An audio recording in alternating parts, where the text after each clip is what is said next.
Vou ler o currículo do Isaías Menezes, mais conhecido como Isaías Pirata.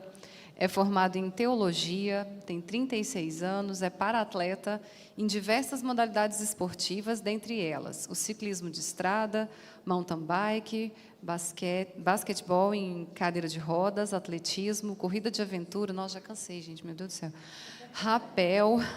Também foi o primeiro para-atleta a fazer o trajeto de Caldas Novas da Trindade, que são 208 quilômetros, e fazer o caminho de Cora, que é uma rota já bastante divulgada aqui em Goiás, que é o caminho de Cora, que são 320 quilômetros. Vou passar para você.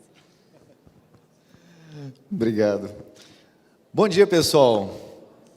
Estou no meio do esporte, então não tem como eu não ser expressivo na minha fala. Então, eu gostaria de uma salva de palmas mais uma vez aqui para a nossa palestrante, para a nossa mediadora e também para vocês.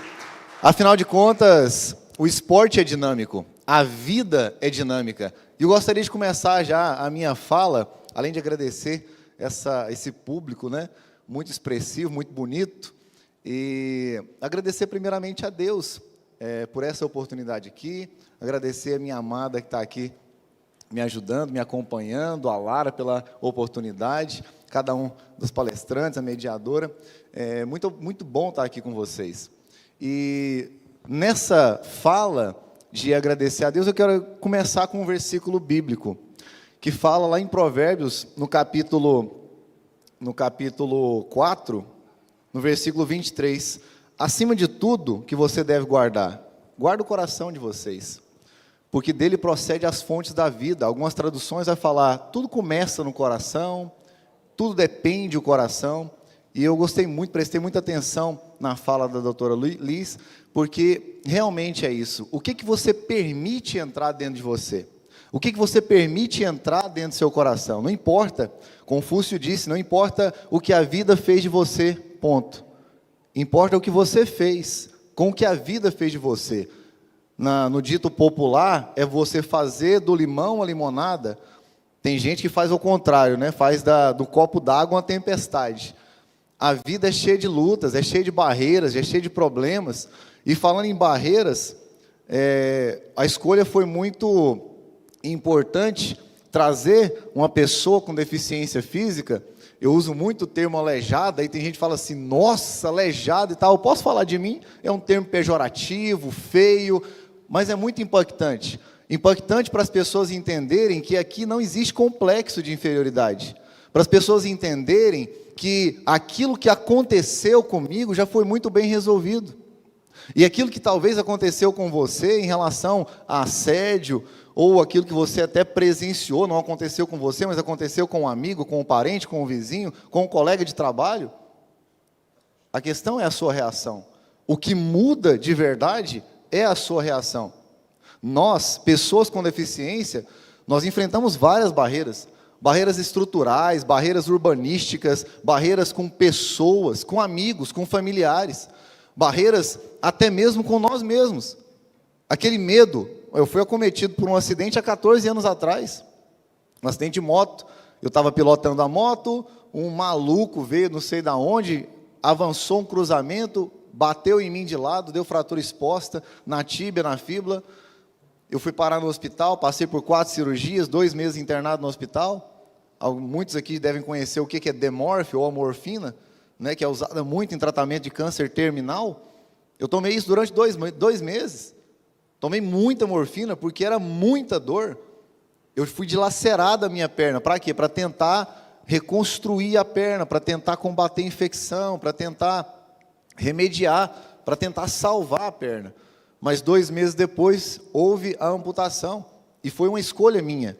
Eu cheguei na equipe médica e falei, essa perna não vai servir para aquilo que eu preciso fazer, para aquilo que eu quero fazer, para a vida dinâmica que eu quero ter. Essa perna não vai me servir, vocês podem cortar ela.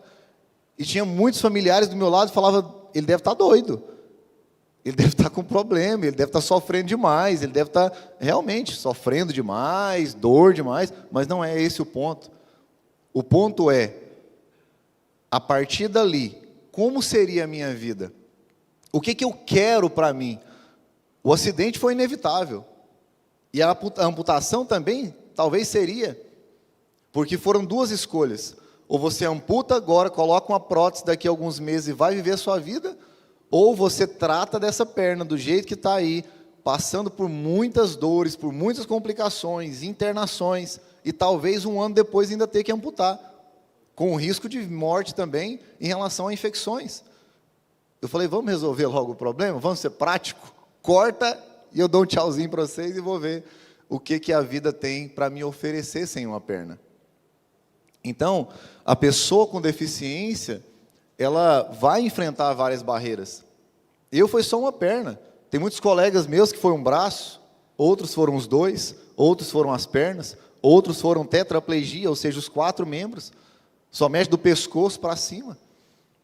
E como cada indivíduo vai lidar com isso? É algo muito particular. Eu não posso, infelizmente, é algo que eu não posso chegar aqui para vocês e falar, eu tive depressão, depois que eu perdi a perna eu fiquei triste e tal. Infelizmente eu não posso falar isso porque não seria verdade da minha parte. Porque comigo, graças a Deus, eu acho que, eu falo muito em Deus, tá, gente? Eu sou professor de teologia e eu tento viver o que eu prego e pregar o que eu vivo. E nessa questão, eu falo muito para as pessoas, falo, cara, você tem que entender que a sua vida muda. Viver é modificar-se, é desenvolver-se, é crescer, é evoluir. Lógico que tem uns que evoluem para óbito, né? Não é uma evolução boa, mas tem outros que evoluem para coisa boa. Tem coisas que evoluem para o bem, mas o que vai depender é das suas escolhas. Eu falo muito nas palestras que eu dou em colégios, em empresas, em seminários, e eu falo, qual é a escolha que você quer? Qual que é o caminho que você quer trilhar? Se você olha para o livro de Provérbios, você vai, como foi citado aqui, o livro de Provérbios você pode reduzir ele em uma frase. Os 31 capítulos de Provérbios, você pode traduzir ele em 2 frases. Ou você segue o caminho da tolice, ou você segue o caminho da sabedoria. A escolha é sua. Da mesma forma é a questão da pessoa com deficiência que é acometida através de um trauma. O que você escolhe? Ficar preso dentro de casa, chorando, sofrendo, se lamentando porque perdeu uma perna? Ou você vai explorar a vida, como foi citado aqui, alguns esportes que eu pratico. Essa mulher linda que vocês estão vendo aí, que está aqui comigo, a Andressa, ela me acompanha nessas aventuras. E a última aventura foi uma cachoeira de 60 metros, amor, lá. Uma cachoeira que a gente desceu de 60 metros no rapel. Eu não tive nem tempo de ter medo, porque eu fiquei só prestando atenção nela. E o deslumbre da paisagem. Mas e a dificuldade? E o problema? O problema sempre vai ter. Problema sempre vai existir. Dificuldade sempre vai existir. Lutas, traumas, desafios sempre vão existir. A doutora falou muito bem aqui, como você lida com as coisas. Você se cala? Você se omite? Ou você denuncia? Ou você se afasta? Existem vários reflexos, existem várias expressões, existem várias posturas. Qual é a sua? Qual você adotou? Eu adotei uma postura de vencedor, porque a Bíblia me mostra que eu sou mais do que vencedor. Independente se eu tenho uma perna ou não, independente se eu ganho dinheiro ou não, independente se eu tenho uma mulher linda, maravilhosa, está tirando foto de mim aqui ou não, independente se eu estou com uma plateia aqui maravilhosa, atenta ou não, se eu estou palestrando aqui para 100 pessoas, para 2 ou para 2.000, isso não importa. O que importa é o que eu estou fazendo da minha vida, é o sentido, o significado que eu dou para essa vida. Algumas pessoas pensam, nossa, mas o que esporte tem a ver com assédio? O que esporte tem a ver com inclusão? Tem tudo a ver, porque no esporte você aprende a ter fé, você aprende a ter resiliência, resistência, perseverança. No esporte você aprende a ter determinação, você aprende a ter disciplina. No esporte você desenvolve amizades que vão te levar para uma vida emocional com maior qualidade. No esporte você aprende a respeitar o espaço do outro e a comemorar pequenas conquistas, como as pequenas conquistas que foi citadas aqui. O último grande pedal, o último pedal longo que eu fiz por estrada de terra, 320 quilômetros de Corumbá de Goiás até a cidade de Goiás Velho. Aí o povo fala ainda, mas você foi com uma perna só? Fala, não, eu coloquei a outra. Fui com uma perna só. E ainda arrastei um outro amigo meu, o Miron, para ir junto comigo. Lógico que teve lugar que ele não quis subir de jeito nenhum, né? O Pico dos Pirineus. Falei, eu vou subir lá o quê, rapaz? Falei, então você fica aí embaixo esperando que eu vou lá em cima tirar uma foto, fazer uma oração e já desço. Porque eu não vou perder uma paisagem dessa aqui. Eu já tinha ido lá. Mas é aproveitar a vida. Eu vou passar pelos lugares. Foi falado aqui também. Eu treino de speed. Speed é a bicicleta do pneu fininho. A gente vai pelo asfalto.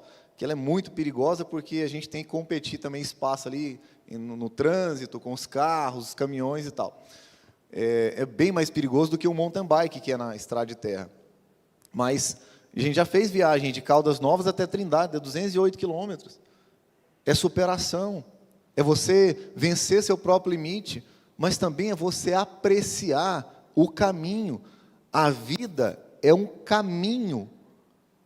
Ela vai do ponto A ao ponto B.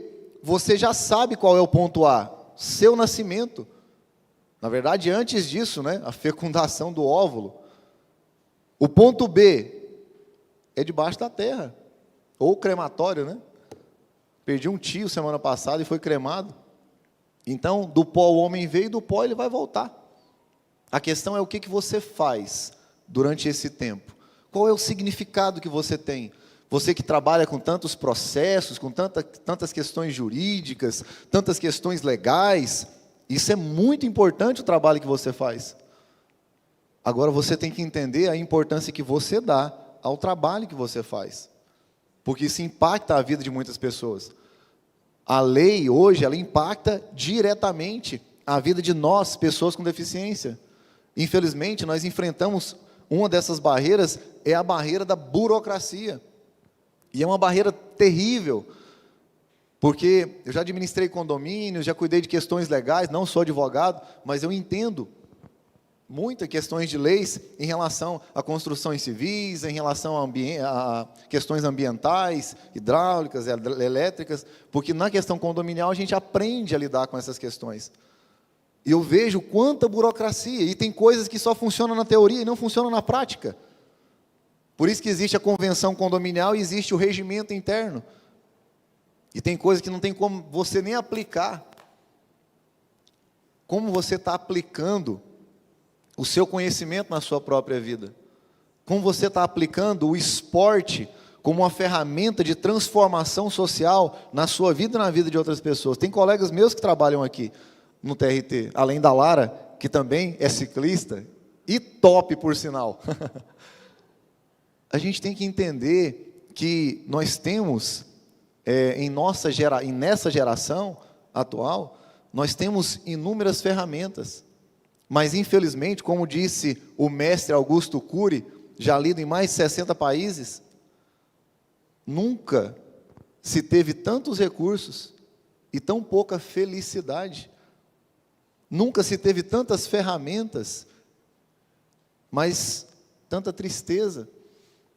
Parece que quanto menos a gente tem, mais feliz nós somos. Eu lembro quando eu brincava de fazendinha, com palito de dente e manga. Minha tia ficava furiosa comigo. Você está pegando as mangas verdes do pé, desse tamanhozinho? Era pouco, era simples, mas era feliz, era o suficiente. O que você precisa para ser feliz? Você precisa de 2 pernas? Porque se eu precisar de 2 pernas, eu estou lascado, eu só tenho uma. Eu tenho que me virar com o que eu tenho. Precisamos entender essa dinâmica da vida e começar a transformar o nosso contexto familiar, de trabalho, profissional, o nosso contexto sociológico. Aonde você for, você pode ser uma ferramenta de transformação. Aonde você for, você pode ajudar alguém, você pode contribuir com a vida de alguém, você pode diminuir as barreiras que são colocadas. A tecnologia, por exemplo, é uma barreira para muitos PCDs. Para muitas pessoas com deficiência, a tecnologia é uma barreira. Por quê? Porque eles têm que aprender do zero, pessoas que foram acometidas por um tipo de deficiência. Talvez pela mobilidade. Nós estávamos conversando, nós fazemos parte também do pessoal de DV na bike, DV deficiente visual, e tem muitos ali que foram adquiridos, foram deficientes adquiridas. Pessoas que há 8, 10 anos para cá perderam totalmente a visão. É um novo mundo. Inclusive, mandar um abraço para as pessoas que também estão aí nos assistindo, porque são deficientes auditivos, não escutam, mas tem ali o intérprete de Libras, que estão fazendo um excelente trabalho. Então, isso é inclusão de verdade, é você levar acesso, você levar transformação, você destruir barreiras, você superar limites, não só na sua vida, mas na vida de outros, impactar a vida de outras pessoas, de maneira positiva, porque infelizmente, como diz a frase que já é muito bem conhecida, precisamos de incentivadores, encorajadores, porque o mundo já tem crítico demais. O mundo já tem muita gente falando aquilo que não deve, ensinando aquilo que não presta, e pior, como disse uma pessoa muito inteligente, muito à frente do seu tempo, o que me espanta não é o escândalo dos maus, mas é o silêncio dos bons. Não podemos nos calar. Eu nasci para falar mesmo, eu falo pra caramba, eu estou olhando aqui meu horário aqui, já está... Eu falo mesmo, Deus me deu uma boca e um dom para me comunicar e transmitir, além da mensagem do Evangelho, e ensinar para as pessoas que elas podem ser melhores, não do que os outros, mas para os outros. Ensinar que as pessoas podem ser mais, não que os outros, mas para os outros.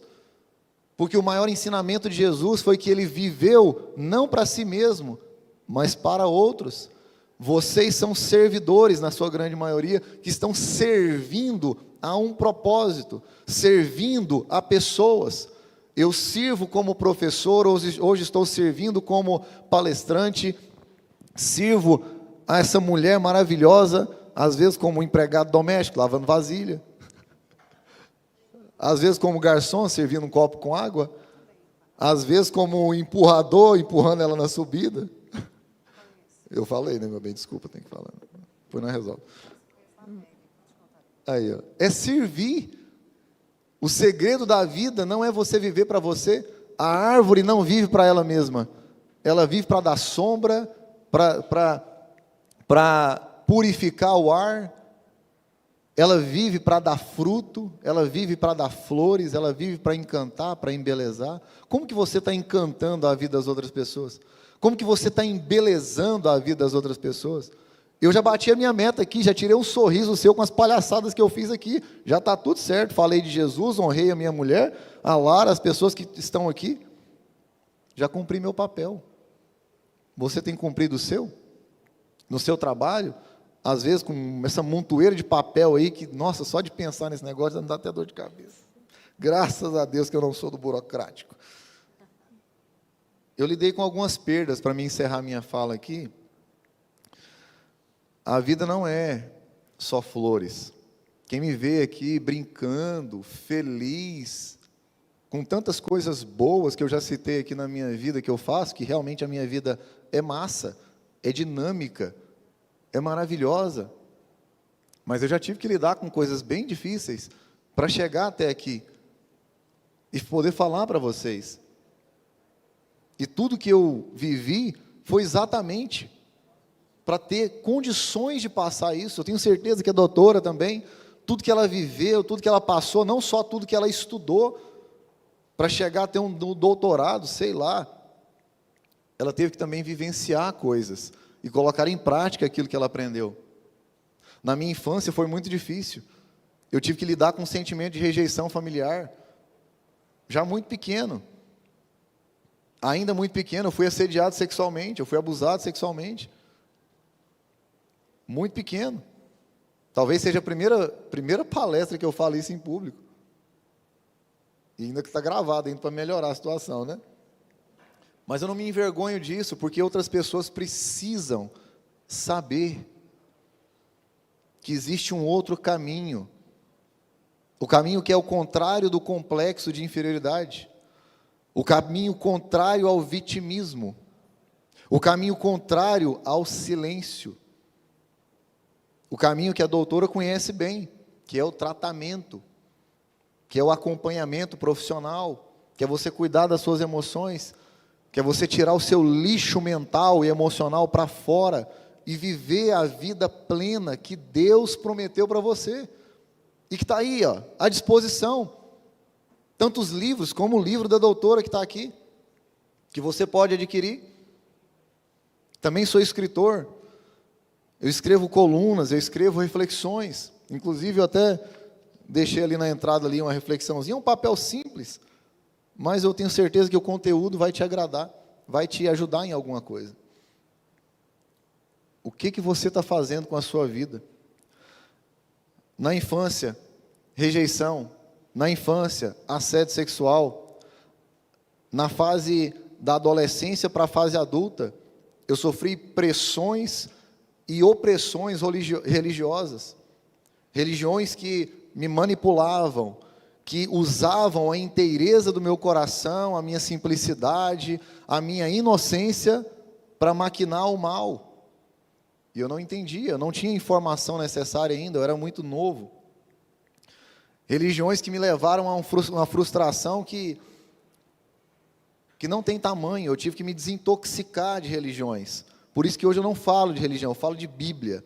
Eu falo de Cristo, eu falo de Deus, eu falo do Espírito Santo, e falo abertamente sem medo de errar, porque eu já experimentei Ele na minha vida em vários momentos, e eu falo para você, é bom, muito bom. Relacionamentos prematuros frustrados na minha fase adulta, relacionamentos que só me trouxeram dor de cabeça, frustrações, medo, prisão mental. Alguém disse: já lutei muitas batalhas e já fiquei preso em muitas cadeias que nunca existiram. Era só da minha cabeça. Cuidado com as suas prisões mentais. Além disso, o acidente de moto, que eu já relatei para vocês, que veio a amputação da perna. Altos e baixos financeiros. Quem nunca passou um aperto financeiro na vida? Eu acho que todo mundo, não é que eu estou desejando mal, mas eu acho que todo ser humano deveria passar pelo menos um dia de fome, um dia de escassez, um dia sem ter o que comer, porque isso é transformador. Da mesma forma também, que foi transformador para mim, ter um filho, que parecia mais um pãozinho de queijo, cheio de dobrinha no braço, gordinho, macio, eu mordia muito nele, gente. Chamado Igor Daniel. Ele nasceu com câncer cerebral, um glioma de vias ópticas, para ser mais exato. Para você entender, o câncer nasceu exatamente no meio do cérebro dele, no nervo óptico. Esse câncer cresceu, dentro de 4 meses, esse câncer já era do tamanho do cérebro dele. E você imagina a pressão que é dentro da cabeça de uma criança de menos de 2 anos de idade. Um câncer, um tumor com a mesma massa de material cerebral. Esse câncer cresceu, ele passou por mais de 10 cirurgias.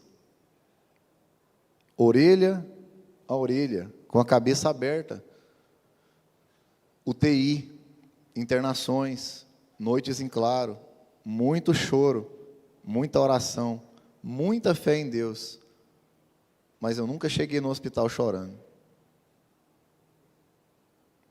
Era desesperador você chegar em hospitais como o Araújo Jorge, o Hospital das Clínicas, o ECAD, o Hospital da Criança, o UGOL. Ele passou em todos esses hospitais. Porque o tratamento foi durante 1 ano e 11 meses de tratamento. Essa criança inocente, que não fez nada para ter um câncer, sofreu muito, mas também me ensinou muito. E eu dei publicidade de tudo que aconteceu com ele, não para expor meu filho, mas para mostrar para as pessoas de que mesmo no momento mais sombrio da sua vida, Deus te carrega no colo, Deus te dá força, Deus te sustenta. E você tem uma escolha: ou você se levanta e luta, ou você senta e chora. Eu levantei e lutei. Por isso eu estou aqui para contar para você hoje. Foram 1 ano e 11 meses de luta contra um câncer no cérebro. Quem tem filho aqui, levanta a mão, por gentileza. Meu filho faleceu. Como é que está seu filho hoje? Você já abraçou ele antes de sair de casa? Você já disse para o seu filho que você ama ele? Você já falou para ele o quanto ele é importante para você? Você já olhou dentro dos olhos dele e falou assim: você é o motivo de eu trabalhar, de eu estudar, de eu levantar cedo, de eu dormir tarde? Mas Isaías, o que isso tem a ver com esporte? Tem tudo. Tem a ver com esporte, tem a ver com Deus, tem a ver com a vida. Porque a vida é essa loucura, é esse complexo de perdas e danos, de traumas e frustrações, de dores e de sabores. Mas também a vida é feita de superações, de escolhas, de evolução, de crescimento, de vitórias. Porque sem luta não tem vitória. Tem gente que vai passar pela vida tendo uma vida normal.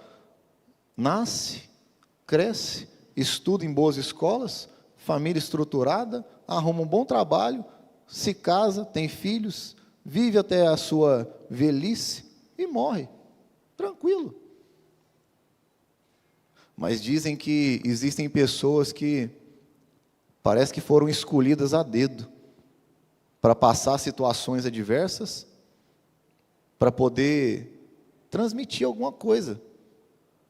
E eu espero, do fundo do meu coração, e em nome de Cristo, que eu tenha transmitido alguma coisa para vocês. Não um sentimento de dó, de piedade, de dor. Meu filho faleceu com 2 anos, 4 meses e 14 dias. Eu amei ele todos os dias da minha vida. Eu fiz tudo o que eu pude por ele. Eu parei de trabalhar por ele. Eu perdi outros relacionamentos por ele. Eu sofri por ele. Ainda choro por ele. Uma coisa que eu falo muito para as pessoas. Alguns meses atrás eu perguntei para Deus, porque ele faleceu no ano passado, tá? Não tem 1 ano ainda não. Ele faleceu dia 4 de junho de 2023. Nós enterramos ele dia 5 de junho de 2023. E depois de eu enterrar ele, sabe para onde eu fui? Fui buscar Deus. Eu fui ajoelhar e fui falar com Deus. Não para perguntar o porquê. Não para questionar Deus. Não para pedir satisfação para Deus. Eu fui para agradecer. Pelo privilégio de ter tido aquele pãozinho de queijo durante 2 anos, 4 meses e 14 dias comigo. Eu viajava com ele, botava ele no bebê conforto, só eu e ele. É viagem entre homens, né, gente? Vocês entendem? Colocava ele no bebê conforto, e ele ficava fazendo assim no bebê conforto. Aí no balanço do carro, ar-condicionado ligado, somzinho, aí eu dormia.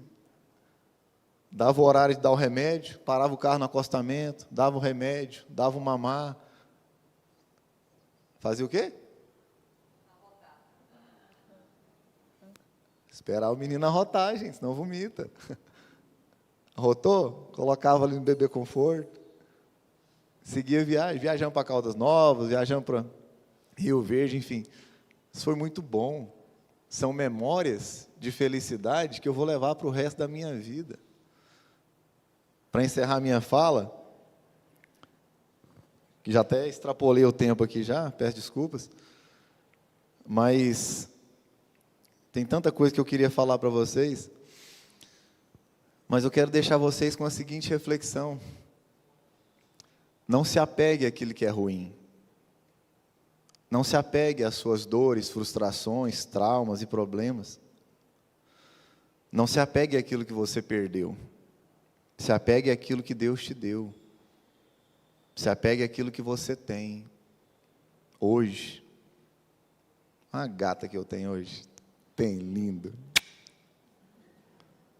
Tenho Jesus no meu coração. Eu tenho o Espírito Santo, eu tenho a palavra. Tenho amigos, tenho família, tenho trabalho. Tenho um outro filho, Gabriel. Tem 11 anos, mora com a mãe dele na Bahia.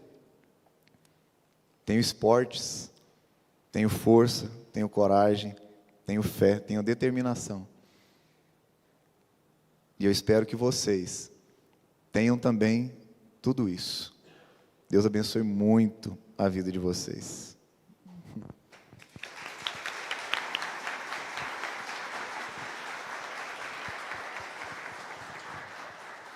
Bom, acho que agora, né? Assim, primeiro, já dizer que a ideia é um bate-papo, né? Eu acho que quem quiser falar, quiser fazer alguma pontuação ou algum questionamento para os dois que estão aqui, isso será muito bem-vindo. E acho que a ideia, assim, como mediadora, para a gente ver de por que esse é o encerramento de uma semana de enfrentamento a assédio, discriminação, sustentabilidade, estamos falando de acessibilidade, de inclusão, e por que tudo isso está tão imbrincado, né? Porque, como a gente para pensar, respeito, é respeito pelas diferenças, é respeito pelo colega de trabalho, é respeito pelo outro, seja ele como for, seja qual for o seu credo, qual for a sua crença, qual for o seu histórico, as dores que se carrega. E voltando a nossa ideia de que respeito é a nossa única opção, de que a gente, lá no TST, estava eu, a Lene, a doutora Selmara, estávamos anteontem e ontem no TST, numa formação para os membros e das comissões de enfrentamento, e uma fala que a doutora Liz falou na palestra de lá, que é o que eu falei, que é a palestra, que é a fala que ficou para mim, assim, que realmente, assim, estudo muito do assunto, tal, mas a gente sempre é impactado por alguma coisa. Nós precisamos ter a coragem de ter as conversas difíceis. É isso. A gente não precisa sair atirando, a gente não precisa sair abrindo PAD, a gente não precisa sair se atacando. Somos todos servidores, magistrados, terceirizados, estagiários, somos todos, no fim da história, somos pessoas. Todo mundo, nós somos pessoas. E, em geral, a gente fala assim, existem uns psicopatas? Existem. Eles são 2% da população. O estudo é de que são 2%. E eu falo muito isso aqui no tribunal com quem procura. Não é possível, não é estatisticamente possível, que nós sejamos tão azarados, aqui no TRT, de termos 30% de psicopatas. Não é estatisticamente razoável. Nós só temos 2%, como em todo lugar. Esses 2% realmente dão trabalho, né? A gente sabe que às vezes dá trabalho. Mas eles são só 2%. Os outros 98% das pessoas, as outras 98% das pessoas que estão aqui ao nosso redor, sejam magistrados, seja servidor, seja quem for, somos pessoas. Às vezes, é uma pessoa mais agressiva, uma pessoa mais violenta, uma pessoa que está meio perdida, ou que tem valores antigos que hoje já não cabem mais no ambiente de trabalho. Parece que antigamente, infelizmente, cabia, mas hoje não cabe. Mas com essas pessoas, talvez baste uma conversa, ou várias conversas, ou estudo, ou motivação, ou orientação para ser melhor. E isso que o Isaías falou, eu vou falar um pouquinho assim, acho que quem me conhece sabe, o meu marido, ele é personal e ele é atleta. Ele já me empurrou vários morros acima. Eu já fiz o caminho de Cora eu larguei ele lá em Corumbá e peguei em Goiás. Mas 3 dias depois. Mas a gente fez ano passado o Caminho da Fé, de Aparecida, de bicicleta. E é assim, né? Eu vou de companheira. Companheiro. O pessoal fala que eu sou muito animada, eu falo que eu não sou animada, eu sou uma mulher apaixonada. Que não é bem um ânimo meu, mas a gente vai. Mas a ideia, assim, o esporte, ele realmente, a gente, como profissional de saúde, a gente fala, os meus pacientes todos sabem, quem já consultou comigo, que isso é uma perturbação que a psicóloga faz. Você está praticando atividade física? Assim, não é porque eu sou casada com um personal, não, com um educador físico, mas atividade física é essencial para 1 milhão de coisas. Saúde mental, saúde física, disciplina, e a gente acaba se fortalecendo. O enfrentamento, para a gente fazer esse link, enfrentar violências no trabalho não é uma tarefa individual. Então, quando chega uma pessoa, não é uma tarefa de dizer para ela, assim, você tem que se fortalecer. Então, você tem que tratar com um psiquiatra, você tem que fazer terapia, você tem que fazer atividade física. Sim, também. Isso é uma das frentes de enfrentamento. As pessoas têm que se cuidar, se amar, buscar uma transcendência, buscar algo em que acreditar. Sim, esse enfrentamento individual é necessário, porque também não adianta só sentar e falar, sou vítima do universo. Mas existe um enfrentamento institucional, que é isso que aí é o nosso papel aqui. Nosso papel como equipe de saúde dentro do tribunal é alertar a pessoa que, ok, tentaremos o institucional, mas você também tem a sua parte, que você também tem que fazer essa busca. Você pode tentar meditar, né? A equipe de saúde acabou de promover um curso espetacular online para todo o tribunal de mindfulness e tomada de decisão, conduzido pela nossa psicóloga Gabriela. A gente oferece apoio de toda uma equipe que pode orientar. Nada disso vai adiantar se não houver uma vontade interna de cada um, de buscar esse melhor, e também a vontade externa da instituição em enfrentar conversas difíceis, que muitas vezes podem ser com amorosidade, com respeito, com essa ideia de que nem todo mundo é mau, nem todo mundo quer fazer aquilo, nem todo chefe, que às vezes é agressivo ou violento, assim, acorda realmente com aquela ideia assim de hoje eu vou fazer a vida de todo mundo um inferno. 2%, gente, da nossas podem realmente ser essa pessoa. Assim, infelizmente, como até a doutora falou, nós sabemos quem são, inclusive. Nós sabemos. A equipe de saúde, por exemplo, sabe. Existem esses 2%. Mas são só 2%. O resto são pessoas que estão perdidas, que estão sem saber também como lidar com a meta, sem saber como fazer. E a gente tem esse trabalho de todos. O que a gente mais ouviu lá em Brasília é assim, o enfrentamento não é responsabilidade de 5 pessoas da comissão, ou do ouvidor, ou do presidente, ou do corregedor.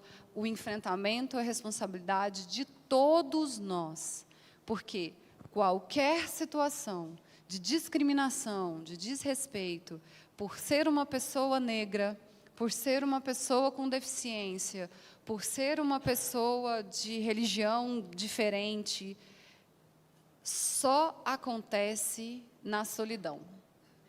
A doutora Liz terminou a fala falando sobre isso. O que vivemos hoje é uma patologia da solidão. É impossível que um gestor assedie um servidor sem o silêncio de toda a equipe. É impossível. Se ele fizer isso com um e os todos se levantarem numa conversa de, olha, isso não está certo, não há como prosseguir, se a gente tiver união. E a gente precisa lembrar disso. Se não é comigo hoje, amanhã vai ser. Então, essa ideia de não é comigo, eu não tenho nada a ver com isso, eu seguirei a minha vida, porque eu tenho mais problemas para resolver, uma hora vai ser. E adoece todo mundo, gente. Adoece, né? A gente quer ser feliz. A gente quer poder vir trabalhar, a gente quer poder fazer o pedal seguro em agosto, né? O primeiro pedal seguro eu fiquei fugindo da ambulância da Unimed. A Unimed ficou, a ambulância ficou na minha orelha falando assim: Marina, você quer descer? Você não está dando conta, a gente te leva. E eu falei: eu só desço essa bicicleta morta. Vocês saem de perto de mim, que eu vou ser a última a chegar, mas eu vou pedalar esse negócio. E eu fui. No segundo pedal seguro, eu liguei o motorzinho do 12, porque eu tinha chegado de Aparecida. Aí eu estava no outro rolê, né? Aí eu fiquei no meio da galera, assim, que, né, primeiros não é meu lugar, mas assim, lá no meiozinho da galera foi massa. Já me senti assim, poxa, né, assim, nem vi a ambulância da Unimed, gente, foi feliz, achei bom, né, porque esse negócio de ver a ambulância dá um certo angústia, né, assim, medo. Mas acho que é essa ideia, assim, temos perguntas? Temos participações, vamos abrir e a gente continua comentando. Bom, eu sou a Andressa, né? Eu estou aqui só para parabenizar vocês por essa entrevista, né? Muito importante. E dizer para o Isaías, né, meu amor, que você é muito importante para mim, que eu sou muito feliz com você, que você me ensina todos os dias a ser melhor, ensina todos os dias sobre superação. E não tem um ano ainda que a gente está junto. E nesse menos de um ano, parece que a gente já tem mais de 10 anos que está junto, de tanta afinidade, de tanta amizade, né? A gente começou num pedal, né? Conheci ele num pedal, né? Tinha que ser, lógico. E ele, o mais radical de todos, o mais atentado, o mais custoso, e fazia coisas que ninguém fazia. Quando nós chegamos aqui, a moça falou: "Ó, tem uma escadinha ali, tem problema?" Eu falei: "Moça, você não conhece a pessoa, não." Ele é terrível quando se diz respeito a esporte, né? Tem uma superação incrível, né? Eu acompanhei um pouquinho do processo que ele passou com o filho, e eu posso dizer que ele é a pessoa que mais inspira para mim e para todas as pessoas à volta dele. É uma pessoa inspiradora, uma pessoa que é admirável por todos, né? Onde passa, ele leva alegria, leva inspiração, leva superação e leva sempre uma palavra de Deus. Ele não disse, mas ele é também pastor e é também capelão. Nós somos capelães, nós dois, e nós fazemos um trabalho social também, né? Ajudando as pessoas carentes, ajudando na igreja, ajudando em todos os ministérios, e ele é sempre o primeiro a querer ajudar todo mundo, é o primeiro, né, que todos olham e falam assim: nossa, ele é o que precisaria de ajuda, será? Não, ele é o que sempre ajuda todo mundo. Ele está sempre ali para ajudar, para dar uma palavra de apoio, uma palavra de Deus. E é inspirador. Nesse primeiro ano, né, que a gente vai fazer agora, essa semana, né, eu sou muito grata a Deus pela sua vida. E, claro, a pergunta para você, né, para você dizer para todos, eu já sei a resposta, mas eu queria que você falasse para todos como que foi para você esse período de adaptação com a prótese e como que foi para você começar no ciclismo, o que deu na sua cabeça de começar no ciclismo, e como que foi os desafios para você começar a pedalar. Te amo. Uma salva de palmas para essa pessoa. Amor de Deus. Desculpa a tosse, pessoal. A gente está saindo de uma gripe aí. Ai, nossa. Obrigado, amor. Também te amo, viu? Depois a gente acerta lá. Então, período de... eu vou me ater só à pergunta, porque senão eu vou chorar aqui. Período de adaptação. Dúvidas é o que mais surgem, e medos é o que mais dominam as pessoas quando elas são acometidas por qualquer tipo de trauma, por qualquer tipo de desafio. Quando eu sofri o acidente, há 14 anos atrás, eu não tinha tantas informações em relação à protetização, à reabilitação física dos movimentos, à oficina ortopédica, ao CRER, que é o Centro de Reabilitação e Readaptação do Dr. Henrique Santilo, que é onde a gente faz o tratamento, a Vila São Contolengo, Sara Kubitschek em Brasília e tantas outras coisas. Então, eu tive que ir atrás da informação. Ainda existem muitas barreiras, como eu já citei aqui na minha fala, que é a barreira da informação. Essa barreira, ela não se restringe apenas na informação em si, mas a maneira com que ela chega nas pessoas. Porque, tem um livro, mas para esse livro chegar para a pessoa que não tem uma perna, é de um jeito. Para a pessoa que é deficiente visual, é outra forma. Para a pessoa que tem esclerose múltipla, que tem uma mobilidade reduzida, que é idoso. Então, a complexidade é muito grande. E a variação também de adaptações também é muito grande. Tudo é muito complexo. O que eu deixo para as pessoas, diretamente para a pessoa com deficiência, é que ela busque conhecimento, é que ela vá atrás, é que ela procure pessoas, que ela procure livros, que ela procure fazer curso, como eu fiz. Porque no começo, infelizmente, eu conversava com um, conhecimento raso, conversava com outro, conhecimento técnico, conversava com outro, era um conhecimento de vivência. Então, eu tinha que juntar todas essas informações. Hoje eu trabalho com treinamento de pessoas, e quando eu sento para conversar, para atender alguém, a pessoa fala assim, em que faculdade que você estudou isso? Com quem que você conversou? Eu falei, são 14 anos. São 14 anos trabalhando com isso, tentando tornar a vida das pessoas um pouco melhor. Porque na minha época, eu tive que ir atrás. Então, eu colecionei, eu fiz uma coletânea de informações para que eu possa tratar o psicológico da pessoa, o emocional, o físico, o espiritual. Para quê? Para que a pessoa ela consiga ter qualidade de vida assim como eu tenho. E todas as etapas, elas são muito dolorosas. E algumas demoram muito, demandam tempo. Por exemplo, para ser bem sucinto, na questão da prótese em si, para usar uma prótese dessa aqui, amputou a perna, ele vai ter que ter um período para cicatrização do coto.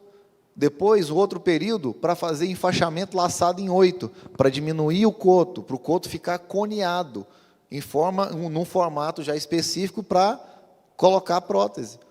Aí vem treinamento físico, precisa fortalecer a musculatura. Quando eu saí do hospital, eu tinha perdido 18 quilos, dentro de 2 meses. Eu estava um graveto, eu não conseguia sentar. Por quê? Porque não tinha bumbum mais, não tinha massa muscular, já tinha tudo indo embora. Então, teve que ter um treinamento físico. Isso eu fiz em mim, porque os centros de reabilitação, onde tinham esse tipo de treinamento, era raso. Chegava lá para fazer exercício, era um exercício que demoraria talvez 5, 10 anos para recuperar a massa muscular que eu precisaria para utilizar a prótese. Aí vem tirar medidas de prótese, ajuste de prótese, aí vem treinamento de marcha, que é andar com a prótese. Então, assim, é uma complexidade e as pessoas pensam, nossa, vai ser rápido? É o que sempre, normalmente, alguém que é acometido por um acidente assim já pensa, vai ser rápido? Quanto tempo? E hoje, graças a Deus, eu posso falar para a pessoa com segurança, você perdeu a perna? Dentro de 3 meses você vai estar andando como eu. 3 meses. Aí a pessoa fala assim, não, sério? É sério. Porque eu já fiz com muitas pessoas e deu certo. Além de fazer comigo, além de eu ser a minha própria cobaia, eu vi que deu certo para mim, eu sei que dá certo para as outras pessoas. Existem outras questões também que envolvem. Questão do sedentarismo, questão da obesidade, questão do nível de atividade física da pessoa. Questões complexas como pressão, diabetes, e questões cardíacas. Então, envolve muitas coisas. Mas o fator principal é a força de vontade do ser humano. É a força de vontade que o ser humano tem de superar os seus limites e voltar a ter a sua rotina. Beleza, amor?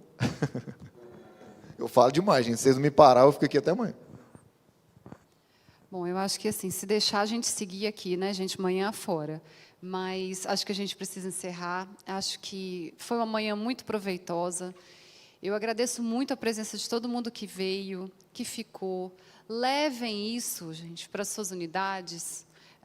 Aproveita, assim, ainda porque hoje é sexta-feira, né, gente? Hoje é um dia para sair assim daqui e olha para o seu colega de trabalho, olha para o seu filho, para a sua filha, para o seu companheiro, para os seus amigos, para qualquer pessoa, e, assim, para lembrar que a gente não está sozinho, que a gente tem pessoas ao nosso redor, que a gente tem um bom fim de semana, né? Um fim de semana abençoado.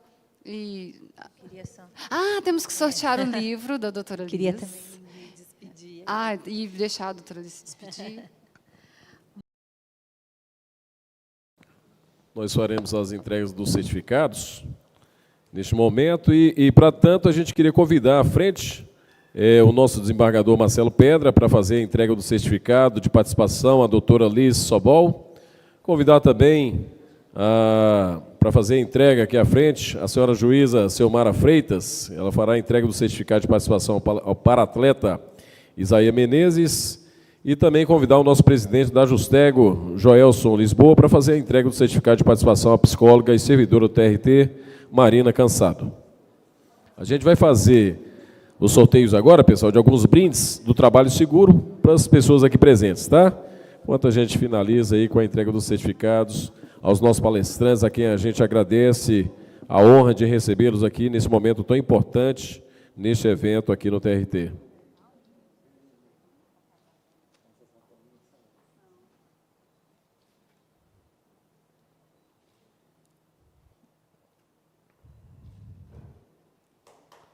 Muito bem, nosso muito obrigado, doutora Liz Sobol, ao Isaías Menezes, nosso Isaías Pirata, nosso muito obrigado pela palestra, e a senhora Marina Cansado pela condução aí desta mesa que muito contribuiu aí para este evento.